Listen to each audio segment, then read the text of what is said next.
আজকেও বরাবরের মতো আপনাদেরকে আমের বাজারের আপডেট দিতে নিয়ে এসেছি সাপার আম বাজারে সাপার আম বাজার।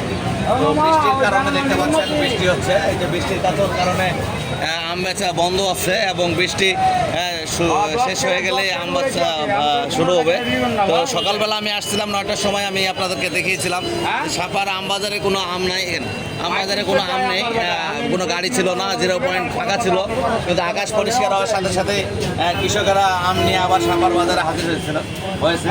তা আমি যে কথাটা বলতে চাচ্ছি আর কি, আমি এই সাপার আড়তদার সমিতির সভাপতি কার্তিক সার কাছে গিয়েছিলাম। এই 52 কেজিতে মনে কেন নেওয়া হচ্ছে এইটার ব্যাখ্যা চাওয়ার জন্য আমি গিয়েছিলাম, যে প্রত্যেকটা আমি কেন 52 কেজিতে নেওয়া হলো বা নেওয়া হচ্ছে কেন, এইটার ব্যাখ্যা উনি এভাবে দিয়েছেন যে কৃষকেরা সব কোয়ালিটির আম একসাথে নিয়ে আসতেছেন, ছেঁড়া কি বলে পোকাধরা আম, তারপরে বাঁশি কাটা আম, তারপর ফাটা আম, এই আমগুলো একসাথে গড়া নিয়ে আসতেছে। এই কারণে 52 কেজিতে নেওয়া হচ্ছে। আর কৃষকেরা যদি মানে আলাদা আলাদাভাবে যদি আম নিয়ে আসে, যদি ভালো আমটা আলাদা করে নিয়ে আসে এবং মাছি কাটা বা পোকাধরা আমগুলো যদি আলাদা করে নিয়ে আসে, সেক্ষেত্রে তারা মানে 47 কেজি বা 48 কেজি নেবেন ক্যারেট সহ। এটা আমাকে এখানকার আড়ত সমিতির সভাপতি কার্তিক সাহের কাছ থেকে এই তথ্য আমি পেয়েছি। এবং আমি আপনাদেরকে এর আগে একটা আজকে ভিডিও ছেড়েছি যেখানে আম চাষিরা কি করছে, উপরে ভালো আম দিচ্ছে, নিচে কিন্তু আম খারাপ আম দিচ্ছে, এরকম আমি প্রমাণ আছে, তথ্য আছে আমার কাছে।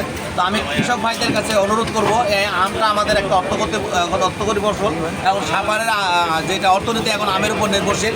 তাই আমটা আপনারা যখন নিয়ে আসবেন তখন ভালো আমগুলো অবশ্যই উপরে দিবেন না, সব ধরনের একই কোয়ালিটির আম একটা ক্যারেটে সাজাবেন, খারাপ আমগুলো আলাদাভাবে নিয়ে আসবেন, তাহলে আপনারা একটা আমের দাম পাবেন। কিন্তু সব ফাটা আম, তারপরে আপনার পোকাধরা আম, তারপরে বাঁশি কাটা আম, এই ভালো আম সবগুলো যখন মিক্সার করে নিয়ে আসতেছেন তখন আপনি একটা মিক্সার দাম পাচ্ছেন। এটাই হলো আসল কারণ। তো আজকের আপডেট হলো যে আম্রপালি আম আপনাদের 2200 টাকার থেকে আমি শুরু দেখেছি, 2200 টাকা থেকে 3000-3500 টাকা পর্যন্ত গেছে। নাগপঞ্চমী আমও আপনার 1700, 1200, 1000 এরকম গেছে। ল্যাংড়া আম 800-700-র মধ্যে সীমাবদ্ধ আছে, ল্যাংড়া আমের দাম আর উঠতেছে না। তো ভালো থাকবেন সবাই, আজকের আপডেট এই পর্যন্ত, আল্লাহ হাফেজ।